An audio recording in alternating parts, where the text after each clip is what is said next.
بسم اللہ الرحمن الرحیم۔ السلام علیکم۔ دینی مسائل میں خوش آمدید کہتا ہوں۔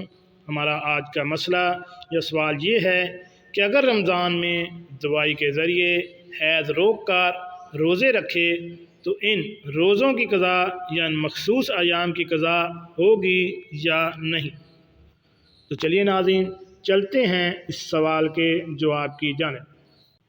جی ناظرین، ہم سوال تفصیلاً دوبارہ دہرا دیتے ہیں۔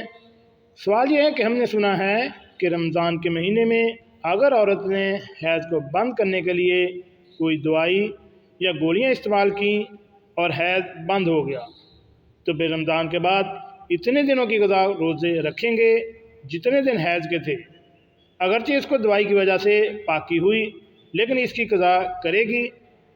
تو اس سوال کا جواب کچھ اس طرح ہے کہ واضح رہے کہ عورت کو ماہواریانہ فطری تقاضا اور عورت کی صحت و تندرستی کی علامت ہے۔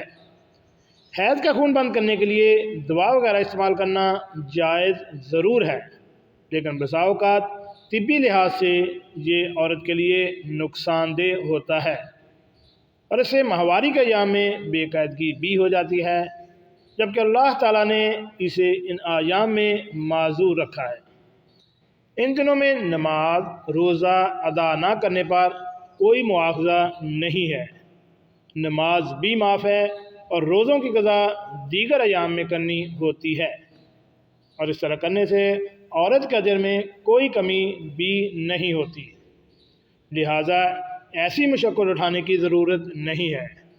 عورت کو چاہیے کہ رمضان میں مخصوص ایام کے دوران روزے چھوڑ دے اور پاکی کے دنوں میں ان روزوں کی قضا دے لے۔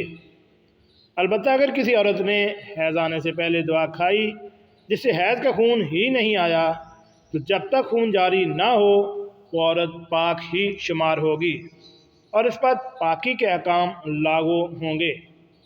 ان ایام میں نماز بھی پڑھے گی اور روزہ بھی رکھ سکتی ہے اور اس کی نماز اور روزہ ادا ہو جائے گا۔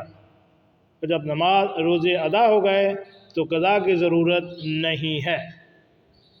ناظرین، یہ فتویٰ نمبر بھی دیا گیا ہے اور اس فتویٰ کو دینے والے ہیں علامہ محمد یوسف صاحب، جامعہ علوم اسلامیہ بنوری ٹاؤن والے۔ اگر آپ کو اس مسئلے کے متعلق کسی بھی قسم کا ابہام ہے تو آپ ہمیں کمنٹس باکس میں کمنٹس کر سکتے ہیں، ہم انشاءاللہ آپ کے سوالوں کا جواب بھی دیں گے۔ اور ایسی معلوماتی ویڈیو حاصل کرنے کے لیے میرے اس چینل دینی مسائل کو